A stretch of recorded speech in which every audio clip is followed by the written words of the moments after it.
ദൈവസാന്നിധ്യമെന്ന് നമ്മൾ പലപ്പോഴും പറയില്ലേ? ദൈവസാന്നിധ്യം നമ്മോടുകൂടെ ഉണ്ടായിരുന്നു, നാം ദൈവത്തിന്റെ സാന്നിധ്യത്തിലായിരുന്നു എന്നൊക്കെ നമ്മൾ പറയുകയും ആശ്വസിക്കുകയും പ്രാർത്ഥിക്കുകയും വിശ്വസിക്കുകയും ചെയ്യാറുണ്ട്. എന്താണ് ഈ ദൈവത്തിന്റെ സാന്നിധ്യം? ദൈവസാന്നിധ്യം കൊണ്ട് നമുക്ക് മനസ്സിലാകുന്നത് എന്താണ്?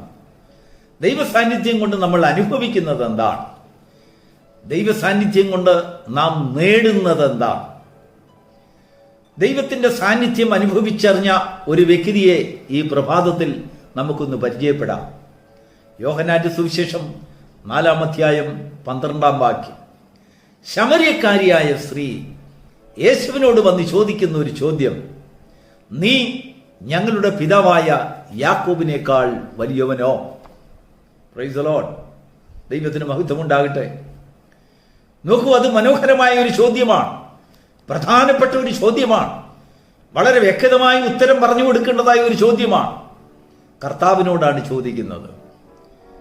ശമര്യക്കാരി സ്ത്രീ യേശുവിനെ കണ്ടുമുട്ടിയപ്പോൾ അവനെ കേവലം ഒരു യഹൂദനായിട്ട് മാത്രമാണ് കണ്ടത്. ഒരു യഹൂദ പുരുഷൻ കിണറിന്റെ അടുത്തിരുന്നു കൊണ്ട് കുടിപ്പാൻ വെള്ളം ചോദിച്ചതായ ഒരു യഹൂദൻ.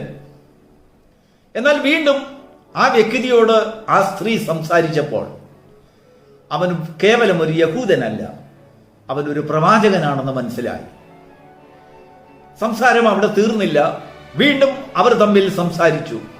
ആ സംസാരം നീണ്ടുപോയപ്പോൾ പ്രവാചകനേക്കാൾ വലിയവൻ, അവന്റെ ബഹുത്വത്തെക്കുറിച്ചും അവന്റെ ജ്ഞാനത്തെക്കുറിച്ചും എന്തൊക്കെയോ അവൾ മനസ്സിൽ വിചാരിച്ച വിചാരത്തെക്കാൾ വലിപ്പം കൂടിയതായി അവളുടെ ദൃഷ്ടിയിൽ വെളിപ്പെട്ടു വന്നു. അങ്ങനെ അവൾക്ക് ഉൾക്കൊള്ളുവാൻ കഴിയാത്തതായ വലിയൊരു പ്രകാശനം അവളുടെ മുൻപിൽ വന്നപ്പോൾ അവൾ ചോദിച്ച ചോദ്യമാണ്: ഞങ്ങളുടെ പിതാവായ യാക്കോബിനേക്കാൾ നീ വലിയവനാണോ? അതിനൊരു കാരണമുണ്ട്. അവൾ അറിയപ്പെട്ടിരുന്നത് യാക്കോബിലാണ് ഏറ്റവും വലിയ മഹത്വം കണ്ടത്, കേട്ടത്, അറിഞ്ഞത്, ഗ്രഹിച്ചത്, ആദരിച്ചത്, ബഹുമാനിച്ചത്. അന്ന് വരെയും യാക്കോബിനേക്കാൾ വലിയ ഒരുത്തനെ ആ ശമരിയ സ്ത്രീക്ക് കാണുവാൻ കഴിഞ്ഞില്ല. അതുകൊണ്ടാണ് അവൾ ചോദിക്കുന്നത്: ഞങ്ങൾ വിശ്വസിക്കുന്നതും ആദരിക്കുന്നതും ബഹുമാനിക്കുന്നതുമായ യാക്കോബിനേക്കാൾ നീ വലിയവനാണോ? ദൈവത്തിന് മഹത്വം ഉണ്ടാകട്ടെ. നമ്മൾ ദൈവത്തോട് സംസാരിക്കുമ്പോഴാണ് നമ്മുടെ പ്രശ്നങ്ങൾ വളരെ ചെറുതാണെന്ന് നമുക്ക് മനസ്സിലാകും. നാം ദൈവത്തിന്റെ സാന്നിധ്യത്തിൽ വരുമ്പോഴാണ് നമ്മൾ ദൈവത്തെക്കാൾ എത്രമാത്രം ചെറുപ്പമുള്ളവരാണെന്ന് നമ്മൾ ചിന്തിക്കുന്നു. നാം ദൈവത്തിന്റെ സാന്നിധ്യത്തിൽ ദൈവത്തോട് സംസാരിക്കുമ്പോഴാണ് നമ്മുടെ പ്രശ്നങ്ങളും വേദനകളും അല്പമായിട്ടുള്ളതേ ഉള്ളൂ. നമ്മുടെ ദൃഷ്ടിയിൽ അത് പെരുപ്പമുള്ളതാണെങ്കിലും ദൈവത്തിന്റെ ദൃഷ്ടിയിൽ അത് അല്പമേ ഉള്ളൂ എന്ന് നമുക്ക് മനസ്സിലാക്കുവാൻ കഴിയുന്നത്. മനസ്സിലാക്കുവാൻ ഒരു ഉദാഹരണം കൂടെ പറയാം. നമുക്കറിയാം, ഗലീല കടൽ എന്ന് നമ്മൾ വേദപുസ്തകത്തിൽ വായിക്കാറില്ലേ? സുവിശേഷങ്ങളിൽ മത്തായി, മർക്കോസ്, യോഹന്നാൻ എന്നിവർ ഗലീല ദേശത്തു നിന്നുള്ളവരായിരുന്നു എന്നാണ് നമ്മൾ വചനത്തിൽ കൂടെ മനസ്സിലാക്കുന്നത്. അവർ ഗലീല ദേശത്തെക്കുറിച്ച് എഴുതുമ്പോൾ ഗലീല കടൽ എന്നവർ സുവിശേഷത്തിൽ രേഖപ്പെടുത്തി. എന്നാൽ യഥാർത്ഥമായ കടലിനെ കണ്ടു പരിചയമുള്ള ലൂക്കോസ് സുവിശേഷം എഴുതിയപ്പോൾ ഈ ഗലീല കടൽ എന്ന് പറയുന്നത് കേവലം 15 കിലോമീറ്റർ വീതിയുള്ള ഒരു തടാകമാണ്, അത് വാസ്തവമായ കടലല്ല, അത് വെറും തടാകമാണെന്ന് ആ ലൂക്കോസിന് മനസ്സിലായി. അങ്ങനെ താൻ തന്റെ സുവിശേഷത്തിൽ എഴുതുന്നത് ഗലീല തടാകം എന്നാണ്. അതാണ് സത്യം.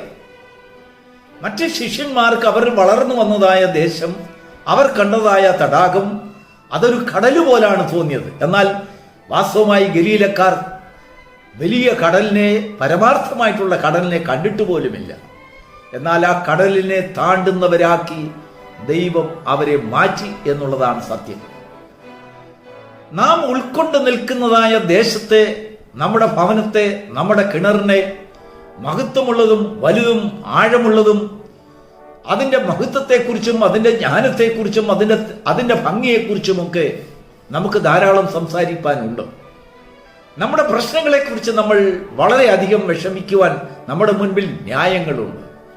നമ്മുടെ ഭാരങ്ങളും നമ്മുടെ വേദനകളും നമുക്ക് എത്രമാത്രം അത് കഷ്ടതയിലായിരിക്കുന്നെന്ന് നമുക്ക് വിവരിപ്പാൻ പല അനുഭവങ്ങളും നമ്മുടെ ജീവിതത്തിലുണ്ട്.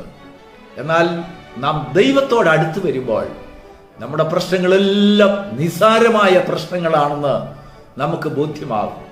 ദൈവത്തിന്റെ ആത്മാവ് നമുക്ക് വെളിപ്പെടുത്തും. ദൈവത്തിന് സ്തോത്രം. നോക്കൂ, ശമര്യക്കാരി സ്ത്രീ വാസ്തവമായി യേശുവിനെ കുറിച്ചുള്ളതായ ഒരു ജ്ഞാനം അവൾക്ക് കിട്ടിയപ്പോൾ, അവളുടെ ജീവിത പശ്ചാത്തലം യേശു അവൾക്ക് വെളിപ്പെടുത്തിയപ്പോൾ, സാധാരണ ഒരു മനുഷ്യൻ നമ്മുടെ കുറവുകളെ കുറിച്ച് നമ്മളോട് വെളിപ്പെടുത്തുമ്പോൾ നമുക്ക് അവനോട് നീരസമുണ്ടാകും. അതൊരു പരിഹാസമായി അവനത് ചെയ്തുവെന്ന് നമുക്കൊരു ഒരു ഒരു ഒരു പരാതി ഉണ്ടാകും. മനസ്സിലൊരു പ്രയാസം, അവനുമായിട്ട് ചേർന്ന് പോകുവാനുള്ളതായ ഒരു വൈമനസ്യം നമുക്കുണ്ടാകും. എന്നാൽ യേശു നമ്മുടെ കുറവുകളെ വെളിപ്പെടുത്തുമ്പോൾ നമ്മളിൽ ഒരു പുതിയ ജീവൻ, ആ കുറവുകളിൽ നിന്ന് മാറ്റം സംഭവിച്ചും കൊണ്ട് ഒരു പുതിയ ജീവിതത്തിലേക്ക് കാലൂന്നണമെന്നുള്ളതായ ഒരു ആഗ്രഹം നമ്മളിൽ ഉണ്ടാകും.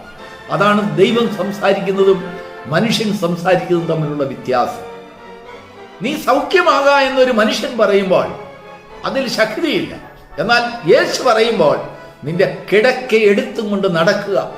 നീ ഇനിയും മേലാൽ ആ കിടക്കയെ ആശ്രയിക്കുന്നവനാകരുത്. ആ കിടക്ക സഹിതം നിന്റെ സൗഖ്യത്തോടുകൂടെ കിടക്കയും സഞ്ചരിക്കുമാറാകണമെന്ന് കർത്താവ് നിഷ്കർഷിക്കുകയുണ്ടായി. അതാണ് അധികാരത്തിന്റെ വാക്ക്.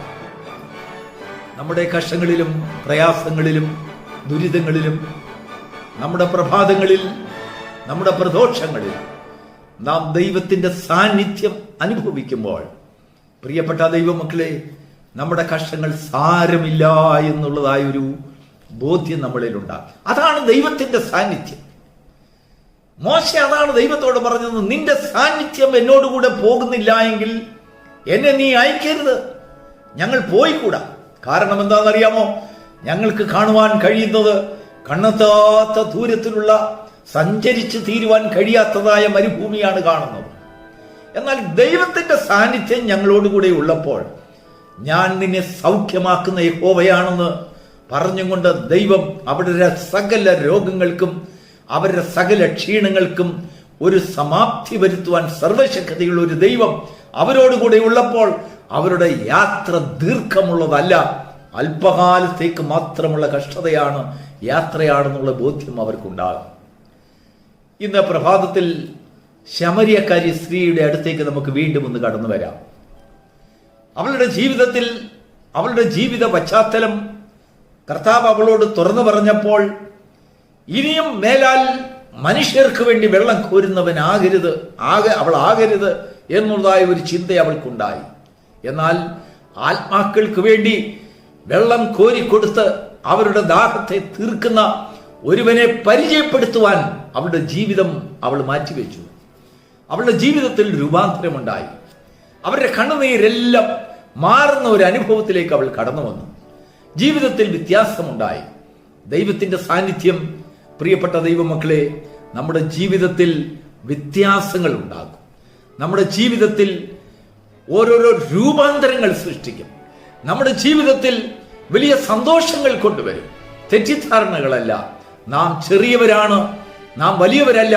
ആ ദൈവത്തിന്റെ സന്നിധിയിൽ വരുമ്പോൾ നാം എത്രമാത്രം ക്ഷണികരെന്നുള്ളതായ ഒരു ചിന്ത നമ്മെ ഭരിക്കും. അവിടെയാണ് ദൈവം പ്രസാദിക്കുന്നത്, അവിടെയാണ് ദൈവം സന്തോഷിക്കുന്നത്. ആ സന്തോഷത്തിന്റെ അവകാശികളായി ഈ പ്രഭാതത്തിൽ മാറുവാൻ ദൈവത്തിന്റെ സാന്നിധ്യം നിങ്ങൾക്ക് സഹായിക്കട്ടെ. ദൈവസന്നിധിയിൽ കഴിക്കുന്നതായ അപേക്ഷകളും യാചനകളും ഒക്കെയും ആ ഒരു ബോധം നമ്മളിൽ കടന്നു വരുമ്പോൾ നമ്മുടെ ജീവിതത്തിലെ പ്രശ്നങ്ങൾക്ക് ഇതാ ഒരു വ്യത്യാസമുണ്ടാകും. നമ്മുടെ ജീവിതത്തിലെ വേദനകൾക്ക് വ്യത്യാസമുണ്ടാകും. ഞാൻ നിന്നെ സൗഖ്യമാക്കുന്ന യഹോവയെന്ന് ഉള്ളതായ വചനത്തിന്റെ യഥാർത്ഥ അർത്ഥം നമ്മുടെ ജീവിതത്തിലേക്ക് കടന്നു വരുമ്പോൾ നമ്മുടെ വേദനകൾ നമ്മോട് യാത്ര പറഞ്ഞ് സൗഖ്യം നമ്മളിലേക്ക് കടന്നു വരുന്നതിനിടയായി.